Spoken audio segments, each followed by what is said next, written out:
ce qu'ils peuvent afin de ne pas perturber le cours des choses. Dans mon cas par exemple, je demandais ce qu'il faisait dans la vie. Alors mon ange m'a répondu qu'il travaillait dans l'héroïsme. Ma première pensée allait vers les forces de l'ordre ou encore pompiers, peut-être. Je n'aimais pas l'idée de vivre ma vie sans savoir s'il allait me revenir le soir ou s'il allait être tué. Mais mon ange m'a dit de ne pas m'inquiéter, que sa vie n'était pas en danger. Cette réponse a évidemment suscité encore plus de questions dans mon esprit. Comment pouvait-il travailler dans l'héroïsme sans que sa vie ne soit en danger? Les deux sont une contradiction même. L'un n'est pas possible sans l'autre. J'ai donc demandé plus de précision, mais ce n'était pas possible, me répondait-il. Et donc les suppositions commençaient. Peut-être occupait-il un poste administratif. Peut-être même qu'il était ambulancier ou quelque 31 chose du genre. Et s'il me disait que sa vie n'était pas en danger seulement parce qu'il le protégeait beaucoup,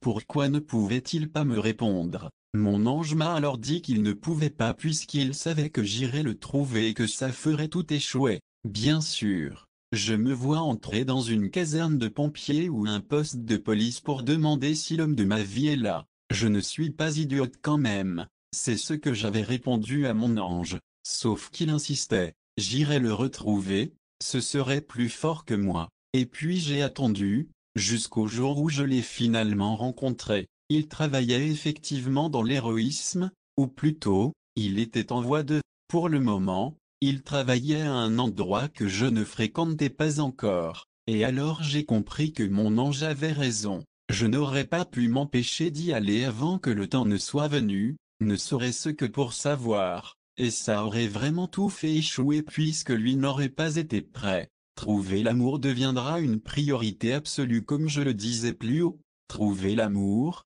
le vrai, celui qui dure pour toujours et plus encore, deviendra une priorité absolue. Un peu comme si c'était une mission de vie qui leur avait été confiée avant de naître et que jusqu'à ce qu'elle soit activée dans leur tête, elles étaient comme en état de dormance. Et puis, pouf, un matin elles se réveillent et elles ont besoin de cet amour, plus que tout, il leur faut le trouver et elles savent que sans cet amour elles ne parviendront jamais à leur but. Bien sûr, pour ce faire, il lui faudra accomplir certaines tâches, elle en sera consciente. Et même si celles-ci paraîtront n'avoir aucun lien avec ce but pour n'importe qui d'autre, la flamme jumelle saura très bien que c'est en lien direct avec cette mission de vie. Par exemple, elle saura qu'elle devra atteindre un certain niveau dans sa carrière, ceci dans le but que ce détail ne soit pas un obstacle à leur amour. Si l'âme jumelle devait se concentrer majoritairement sur sa carrière au lieu de sa relation, cela pourrait être un motif d'échec comme pour beaucoup de couples. Ce n'est qu'un exemple parmi tant d'autres. Il pourrait s'agir d'argent, de régler une relation passée, ou encore des conflits familiaux. Quoi que ce soit, toutes ces choses, elle saura qu'elle les accomplit dans le but précis d'être prête pour cette relation d'amour pur. Si elle en parle aux gens autour d'elle, sans doute qu'ils lui diront qu'elle en fait un peu trop, qu'elle est trop obsédée par cette idée que tout n'est pas fait dans le but qu'elle trouve l'amour. Or c'est une idée fixe en elle, et c'est d'ailleurs souvent le cas. Plus le temps avancera toutefois, et plus il lui faudra laisser cette idée de côté, pour comprendre qu'effectivement, certaines choses arrivent pour d'autres raisons. Une journée au spa peut être dans le seul objectif de la détendre, de lui faire plaisir, et non de la détendre afin qu'elle n'ait pas l'air trop stressée devant son âme jumelle, même si c'est aussi très possible. Quoi qu'il en soit, il lui sera tout bonnement impossible de savoir ce qui est pour quelle raison, et cela fera partie de son apprentissage du lâcher-prise. Vivre le moment, tout simplement, sans se poser de questions sur le pourquoi des choses. Elle sera préparée pour la rencontre. La flamme jumelle peut avoir besoin de certaines connaissances avant de rencontrer sa moitié. Par exemple, si l'homme qu'elle doit rencontrer est un séducteur chevronné, il est possible qu'elle soit guidée vers des techniques de drague, ou encore des gens lui conseilleront d'éviter certains comportements qui ne dérangent pas tout le monde, mais le dérangeront lui. Ou au contraire, si un homme séducteur doit rencontrer une femme qui en a soupé des beaux parleurs, il aura appris à être simplement lui-même.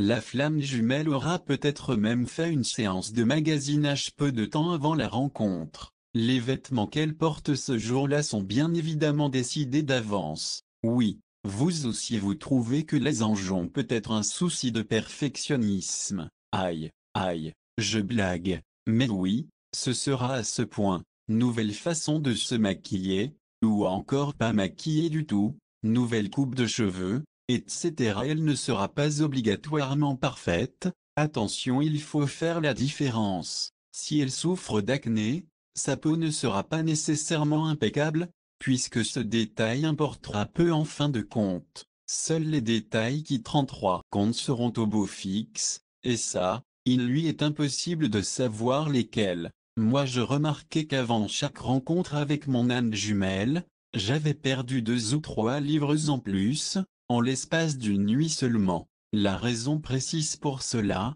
je ne la connais pas. Je sais seulement qu'en me levant le matin, je me pesais, comme toujours. Puis les jours où j'avais 2 ou 3 livres en moins que la veille, je savais que nos routes allaient se croiser aujourd'hui. Tout ce qu'il lui faudra savoir pour que cette rencontre se passe bien lui sera enseigné. Par exemple, si la flamme jumelle craint de décevoir sa moitié, elle aura appris qu'elle ne peut simplement pas le décevoir, c'est impossible. Si elle est de nature susceptible et que sa moitié est plutôt farceuse, quelque chose sera fait en ce sens. Soit elle comprendra ses blagues parce que le sujet aura été abordé la veille dans une émission de radio pendant qu'elle faisait ses courses, ou encore elle aura appris à avoir le sens de l'humour. Les heures miroirs ou doubles, cela fait aussi partie de la synchronicité qui s'installe dans la vie de la flamme jumelle. Mais elle la remarquera d'abord grâce aux heures miroirs ou doubles. Ce sont toutes ces fois où son regard se pose tout naturellement sur l'horloge qui indique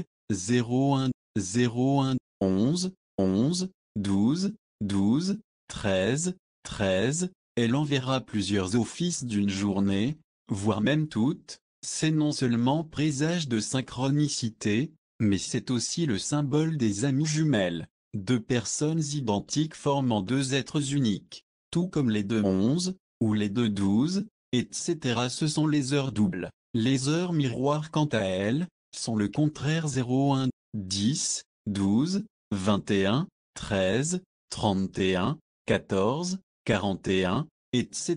De par le fait qu'elles sont contraires l'une à l'autre, tout en se complétant, je dirais qu'elles représentent mieux les âmes sœurs que les âmes jumelles. Toutefois elles sont tout de même signes de synchronicité. Plus que ça, la relation avec une âme jumelle implique souvent la rencontre d'âmes sœurs, sans que ce soit des relations amoureuses. Souvenez-vous que les âmes sœurs arrivent dans la vie d'une personne pour les pousser à devenir une meilleure personne, pour les aider à cheminer. Il est donc 34 logique de croire qu'une personne qui vivra une évolution accélérée rencontrera une ou plusieurs de ses âmes sœurs en un court laps de temps. Ce peut être un ami, une connaissance, possiblement même quelqu'un qui ne fera que croiser sa route ou encore une relation amoureuse. Les âmes sœurs ne restent pas nécessairement dans notre vie une fois que leur tâche est accomplie, et souvent, dans la majeure partie des cas, vous avez vous aussi des choses à faire dans sa vie. Qu'il soit question d'âme jumelle ou non, c'est toujours le même principe lorsque l'on parle d'âme sœur. Et parfois, oui, notre âme sœur est la personne avec laquelle nous finirons notre vie. Attention par contre à ne pas penser que si vous voyez plusieurs heures doubles ou miroirs, c'est automatiquement que vous allez rencontrer votre âme jumelle. Comme je le disais, c'est surtout signe d'une synchronicité qui s'installe dans votre vie. Une série d'événements qui peuvent paraître être des coïncidences mais qui vous mèneront là où vous devez être à un moment bien précis. Ça peut être par rapport à votre carrière, votre famille ou n'importe quelle sphère de votre vie. Ces signes de synchronicité ne disparaîtront pas une fois que les flammes jumelles se seront rencontrées. En fait, ils seront présents dans leur vie jusqu'à ce qu'elles forment un couple, jusqu'à ce qu'elles soient à l'endroit précis où elles doivent être au moment précis. Cela peut donc durer quelques mois, voire même des années 35. La rencontre entre 2 amies jumelles est très certainement particulière, mais elle ne ressemblera en rien à ce qu'elles s'attendaient lorsqu'elles rencontreraient l'amour de leur vie. J'ignore si c'est le cas de tous, mais moi j'avais une date en tête, le 9 septembre. Je savais intérieurement que c'était la date. Je n'y croyais pas trop, mais je savais. Étrange à dire, je sais. Et la veille, mon ange m'avait fait écouter un film en me disant, c'est la dernière leçon que tu dois apprendre avant d'être prête à le rencontrer. La leçon étant que peu importe comment ça se passait, si j'avais l'air idiote, ou complètement empoté, ou même si on se détestait ou que nous nous retrouvions dans des situations impossibles, la vie se chargerait de nous réunir éventuellement, et ce, même si nous luttons de toute notre âme. Et ce matin-là, je n'avais pas de sentiment particulier au cœur. J'avais mon horaire de la journée bien établi dans ma tête et c'est tout. Sur le moment, lorsque je l'ai vu pour la première fois, je n'ai pas vraiment réalisé qu'il se passait quelque chose de spécial. J'ai toujours été convaincu que le jour où je rencontrerais l'amour de ma vie, ce serait le coup de foudre, j'aurais les jambes en compote, je déparlerais, je ferais une folle de moi, ce genre de truc qui se passe dans les films. Mais non, en fait, même si quelque chose en moi s'était éveillé, ce n'est que quelques heures plus tard que les soupçons ont commencé et une dizaine de jours plus tard que j'ai vraiment réalisé qu'il était l'homme de ma vie. Le temps a passé et rien de concret ne se produisait, mais des événements étranges me perturbaient. Je racontais tout à ma meilleure amie par l'entremise de Facebook. Donc, j'avais toutes les conversations dans mon historique. Le moment où j'ai compris que je vivais vraiment quelque chose d'unique, j'ai décidé de rédiger un journal. Celui-ci m'a grandement aidé dans tous mes moments de doute puisqu'il m'aidait à me rappeler pourquoi c'était impossible que ce ne soit que dans ma tête, ou encore de pure coïncidence. Voici ce que j'avais écrit de ma rencontre avec cet homme. Veuillez noter que j'ai toutefois retiré les noms et toutes informations qui permettraient d'identifier qui que ce soit, tout même le lieu précis 36.